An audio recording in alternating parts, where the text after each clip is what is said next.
नशे के खिलाफ अब युद्ध छेड़ा है। मेरे को कई लोग कह रहे हैं जी पिछले 20 दिन में तो कुछ चमत्कार हो रहा है पंजाब के अंदर। भ्रष्टाचार के खिलाफ, नशे के खिलाफ कई सारे कदम उठाए गए, बड़े कड़े कदम उठाए गए। ये तो अभी ट्रेलर है, अभी देखना, अभी पिक्चर बाकी है। अभी बड़े बड़े कदम उठाए जाएंगे पंजाब को रंगला पंजाब बनाने के लिए। नशे के खिलाफ जो ये युद्ध छेड़ा है, पहले नशे का धंधा ये पार्टियां करती थी, बड़े बड़े इनके नेता शामिल हैं, उनको बख्शा नहीं जाएगा। अभी आने वाले दिनों में देखना कितने बड़े बड़े लोगों के खिलाफ कार्रवाई की जाएगी, किसी को नहीं बख्शा जाएगा। पहले ये लोग धंधा करवाते थे नशे का, हम लोग धंधा नहीं करवाते। हमारा कोई मंत्री, कोई एमएलए, कोई मुख्यमंत्री हमारा नशे के धंधे में शामिल नहीं है। इसलिए हमारी हिम्मत है कि नशे के तस्करों के घरों के ऊपर बुलडोजर चलाए जा रहे हैं, उनको गिरफ्तार किया जा रहा है, उनके खिलाफ सख्त कार्रवाई की जा रही है। और पुलिस को बोल दिया गया है कि खबरदार अगर कोई नशे के तस्करों के साथ मिलकर काम करेगा तो। कहा जाता था कि पुलिस में भी कई लोग जो है तस्करी करवाते हैं, तस्करों के साथ मिल। खबरदार अब अगर कोई हिम्मत करेगा और कोई नशे के तस्करों के साथ मिलकर काम करेगा, किसी को नहीं बख्शा जाएगा। हमारे बच्चे बर्बाद हो रहे हैं, हमारी पूरी पीढ़ी बर्बाद हो रही है।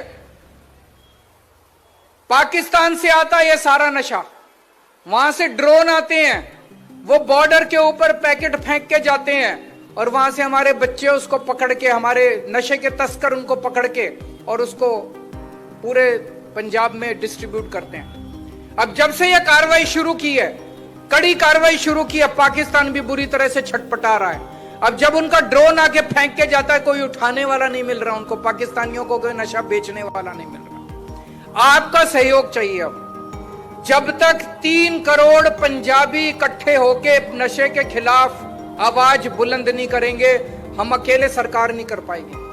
आम आदमी पार्टी के राष्ट्रीय संयोजक अरविंद केजरीवाल एक बार फिर से चर्चाओं में बने हुए हैं और इस बार चर्चाओं में बनने की वजह है पंजाब में बुलडोजर कार्रवाई। अरविंद केजरीवाल दिल्ली की हार के बाद अब पंजाब में चमत्कार की बात कर रहे हैं।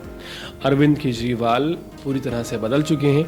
जहां पहले अरविंद केजरीवाल एक अलग ही अंदाज में नज़र आते थे, बहुत ही मामूली सी शर्ट पहनकर चप्पल में नज़र आते थे, कई बार मफरल में नज़र आते थे और टीका तो भूलकर भी नहीं लगाते थे। वहीं लुधियाना जब अरविंद केजरीवाल उपचुनाव के प्रचार के लिए पहुंचे, संजीव अरोड़ा आम आदमी पार्टी से लुधियाना के उपचुनाव लड़ रहे हैं और उनकी चुनाव रैली को संबोधित करते हुए अरविंद केजरीवाल ने पंजाब में नशे को लेकर जो कार्रवाई पंजाब सरकार कर रही है उस पर बड़ा बयान दिया। हालांकि अरविंद केजरीवाल ने ये कहा कि जिस तरह से बुलडोजर कार्रवाई की जा रही है, ये आने वाले टाइम पर पंजाब में पूरी तरह से नशे को ख़त्म कर देगी।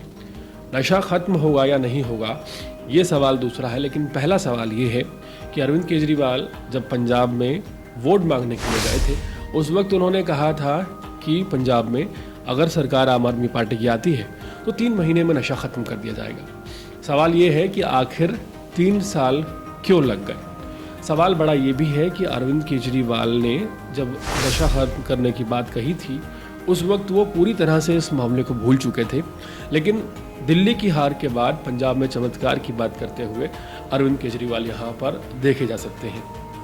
जहाँ अरविंद केजरीवाल लुधियाना में उपचुनाव का प्रचार कर रहे हैं संजीव अरोड़ा के लिए, वहीं जो चीज़ें उन्होंने इस बार की हैं चुनाव प्रचार में, उन चीज़ों को वो दिल्ली में करते हुए कतराते हैं।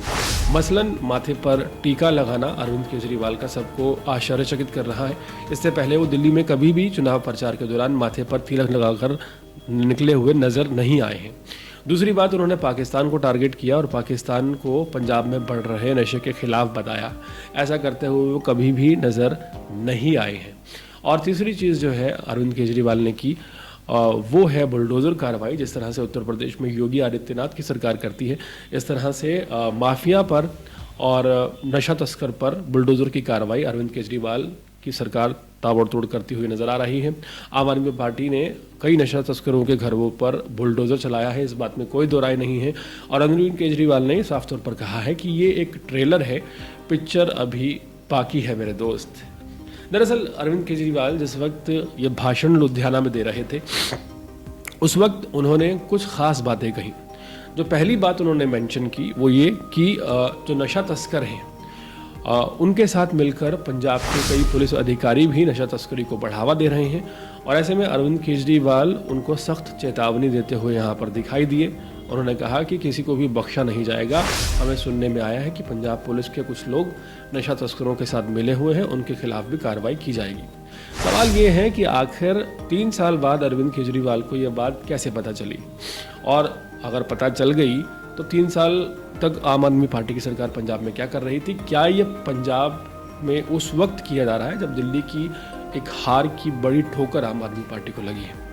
तो यहाँ पर अगर अरविंद केजरीवाल पुलिस पर सवाल उठाते हैं और ये कहते हैं कि पुलिस नशा तस्करों के साथ मिलकर काम कर रही है, तो कार्रवाई 3 साल तक क्यों नहीं हुई? ये एक बड़ा प्रश्न यहाँ पर खड़ा होता है। दूसरा सवाल ये है कि अरविंद केजरीवाल ने अपनी एक लाइन में कहा कि सरकारी और राजनीतिक संरक्षण इन नशा तस्करों को बड़े लेवल पर प्राप्त था। यहाँ पर फिर से फंसते हुए अरविंद केजरीवाल नजर आते हैं, क्योंकि अगर सरकार की बात की जाए तो सरकार तो आम आदमी पार्टी की है पिछले 3 साल से पंजाब में। तो सरकारी संरक्षण अगर प्राप्त होगा तो वो किसका होगा? जाहिर सी बात है आम आदमी पार्टी का ही होगा अगर सरकार आम आदमी पार्टी की है। राजनीति की बात की जाए तो राजनीतिक संरक्षण भी आम आदमी पार्टी के जो नेता हैं उनके अलावा कोई और नहीं दे सकता। तो यहाँ पर दोबारा से अपनी ही बातों में अरविंद केजरीवाल यहाँ फंसते हुए नजर आते हैं। तिलक नगारने पर साफ हो जाता है कि वो लुधियाना के हिंदू समुदाय को कहीं ना कहीं टारगेट करने की कोशिश कर रहे हैं इस जीत के लिए।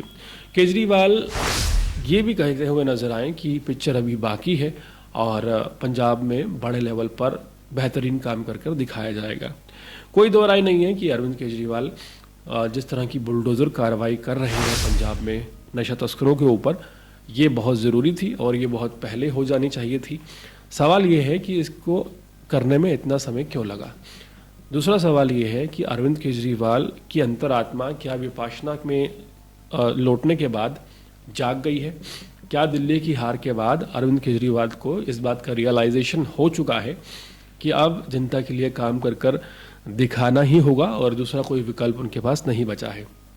यहाँ पर कन्फ्यूजन ये है कि क्या अरविंद केजरीवाल पंजाब से नशे को हमेशा हमेशा के लिए ख़त्म कर पाएंगे या एटलीस्ट 50% कम कर पाएंगे, 70% कम कर पाएंगे, 30% कम कर पाएंगे, या फिर ये एक ऐसा आप कह सकते हैं कि जुमला बनकर रह जाएगा जो दिल्ली में बनकर रह गया। दिल्ली में शराब की एक बोतल पर एक बोतल फ्री दी गई और तब नशे को लेकर अरविंद केजरीवाल का किसी भी तरह का कोई बयान सामने नहीं आया था।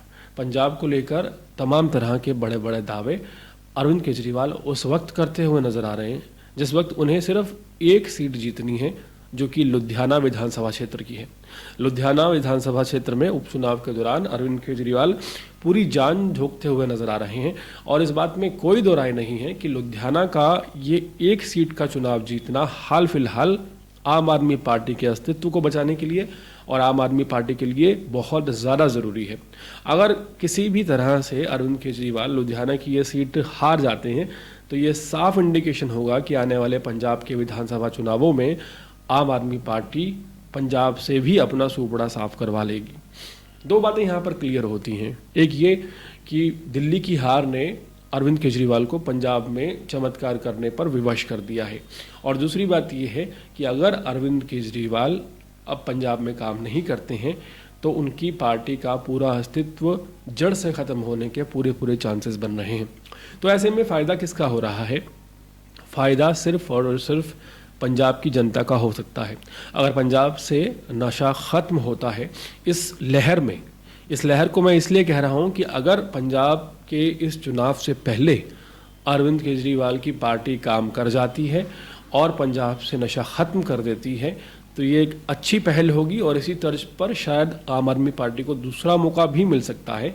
लेकिन अगर इस चुनाव से पहले पंजाब से नशा ख़त्म नहीं हुआ, जनता की उम्मीदों पर आम आदमी पार्टी खरी नहीं उतरी, तो यहाँ पर खतरा सिर्फ पंजाब सरकार पर नहीं आम आदमी पार्टी को लेकर, बल्कि पूरे देश में आम आदमी पार्टी के अस्तित्व पर एक बड़ा खतरा मंडराने लगेगा। लेकिन इस बार की अगर बात की जाए तो पंजाब के लोगों के लिए खुशखबरी ये है कि पंजाब में सरकार आम आदमी पार्टी की रहे या कोई बदल कर आए, पंजाब में सरकार अब प्रेशर में रहेगी और पंजाब में जो पिछले 75 साल से नहीं हुआ वो अब होने वाला है, इस बात में कोई दो राय नहीं है। और इसके लिए सीधे सीधे तौर पर देश की राजधानी दिल्ली जिम्मेदार है। अगर दिल्ली की जनता ने आम आदमी पार्टी को ना नकारा होता तो आज पंजाब में ये बदलाव शुरू ना होता। तो एक अच्छा कदम अरविंद केजरीवाल और आम आदमी पार्टी का नज़र तो आ रहा है, लेकिन क्या इसमें सच्चाई है या फिर ये सिर्फ ढकोसले हैं, जिन ढकोसलों के बल पर 10 साल तक अरविंद केजरीवाल दिल्ली में राज करते रहे और आखिरकार जनता ने परेशान होकर उन्हें किक आउट कर दिया।